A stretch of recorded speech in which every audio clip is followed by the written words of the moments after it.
Imagine the flickering gaslights of old New York, casting long, dancing shadows down cobblestone alleys.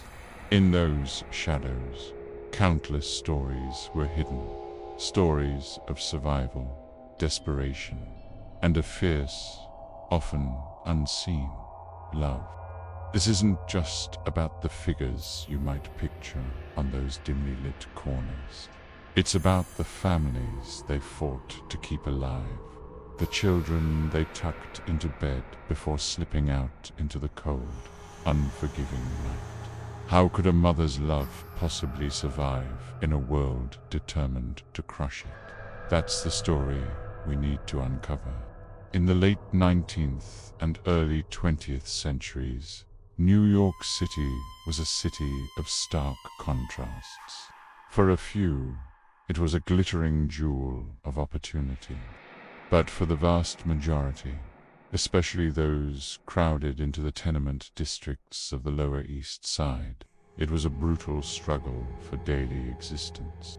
Jobs were scarce, wages were pitifully low, and a single unexpected expense, a doctor's visit, a rise in rent could spell absolute ruin for a family. For many women, particularly immigrants, widows, or those abandoned by their husbands, the choices were horrifyingly limited. When your children are crying from hunger and the landlord is threatening eviction, the line between what is right and what is necessary begins to blur. This wasn't a choice made from a lack of morals, but from a lack of options. Picture a mother. Let's call her Elara. She spends her days mending clothes for pennies, her fingers raw and bleeding. She skips her own meals to make sure her two small children have a little more bread and weak soup. But it's never enough. The cough of her youngest child grows worse in the damp, crowded apartment. The medicine is a luxury she cannot afford. So, as the sun sets and the city transforms, Elara transforms with it. She puts on a different face, a harder exterior, and walks out into the night. Every coin she earns is a small victory against starvation, a dose of medicine, another day of shelter for her family. The emotional toll was immense.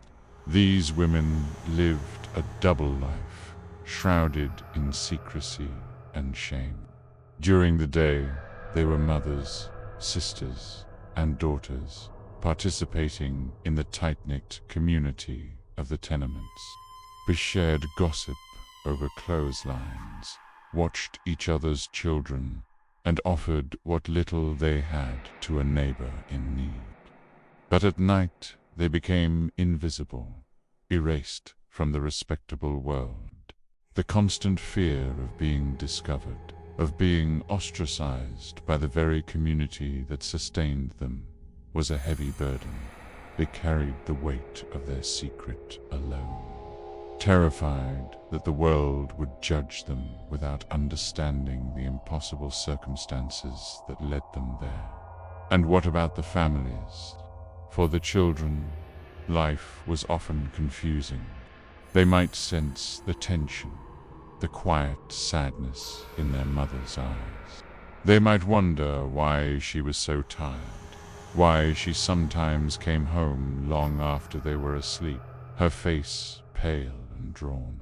Older children, with the sharp intuition of youth, often understood more than their parents realized. They learned not to ask questions. They saw the sacrifices being made, even if they couldn't name them. This created a complex dynamic of unspoken understanding, a bond forged in hardship.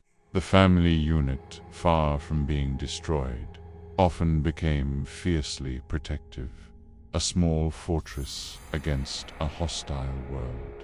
The very act that society condemned was within the four walls of their small apartment, an act of profound love and sacrifice.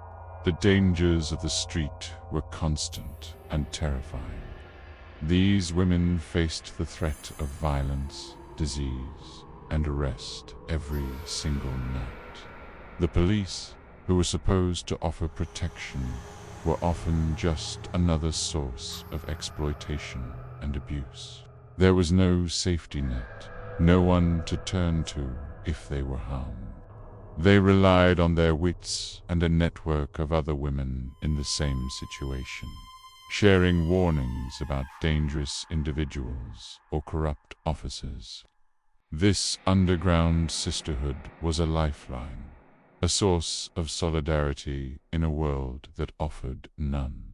They were navigating a treacherous landscape, armed with nothing but their own courage and the burning need to provide for their loved ones.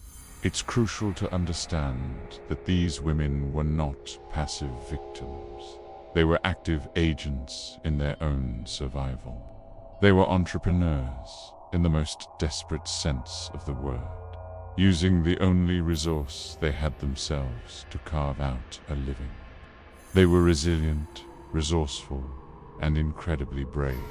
To dismiss them as simply fallen women is to ignore the incredible strength it took to wake up every day and face a world that had given them so little, yet demanded so much.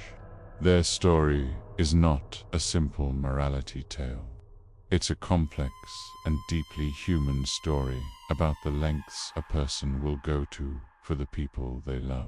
So when we look back at the flickering gaslights of old New York, let's see beyond the shadows. Let's see the mothers, the daughters, and the sisters. Let's see the quiet desperation and the roaring courage. Let's see the love that refused to be extinguished, even in the darkest of nights. Their stories are woven into the very fabric of the city, a powerful and poignant reminder of the human cost of poverty and the enduring strength of the family bond. Thank you so much for joining me on this journey into the past. If this story moved you, please consider liking this video and subscribing to the channel for more hidden histories. Your support helps bring these important stories to light. Take care and see you next time.